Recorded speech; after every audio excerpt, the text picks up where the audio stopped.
स्वाद लिनुपर्छ। जाऊ न त साथी, जाऊ रमाइलो गरौँ।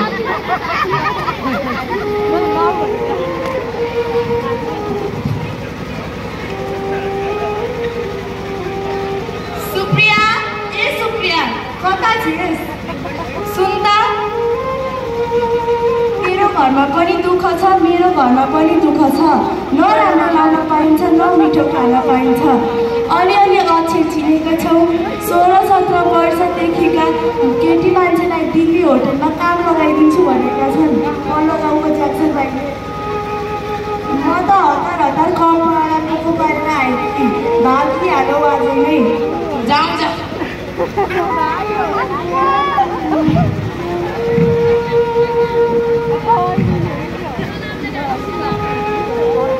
ओए धने, कता चौतारोमा मजाले बसेको छस्?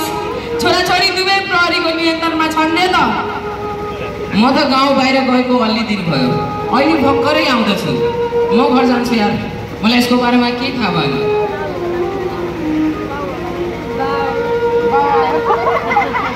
ओइ छोराछोरी खै?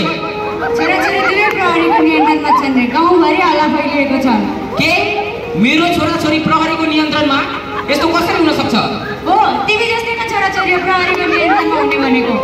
त आमा बाबुको के काम? छोराछोरीको रेखदेख गर्नु छैन, अझ मसँग मुख चलाउँछेस्? चलाउँछौ, के गर्छौ? लौ त हेरौ। ल, तँलाई डर लाग्दैन? लाग्दैन। ए, परिवारलाई किन बदनाम गर्नु भनेर चुप लागे, कुटाइ पिटाइ सहेर बसे। सुध्रिएला भनेको यस्तो पो?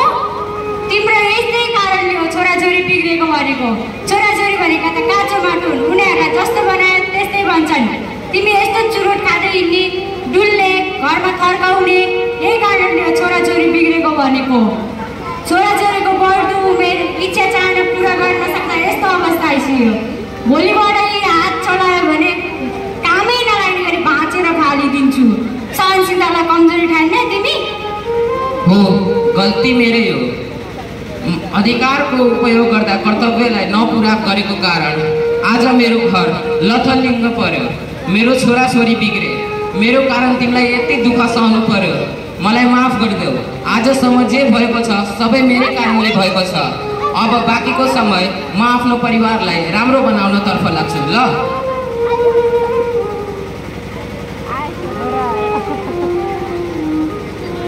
महिला र पुरुष भनेको एक रथका दुई पाङ्ग्रा हुन्। कुनै एक पाङ्ग्राले मात्र रथ गुड्न सक्दैन।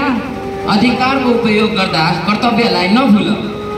हिंसा गर्नु र हिंसा सहनु दुवै गलत हो। हिंसा गर्नेलाई प्रतिकार गरौँ।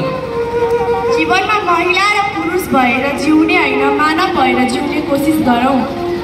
बालबालिकाको पहिलो पाठशाला भनेको घर परिवार हो र पहिलो गुरु गुरुआमा भनेका बाआमा हुन्। असल र सभ्य बन्न प्रयास गरौँ। घर परिवार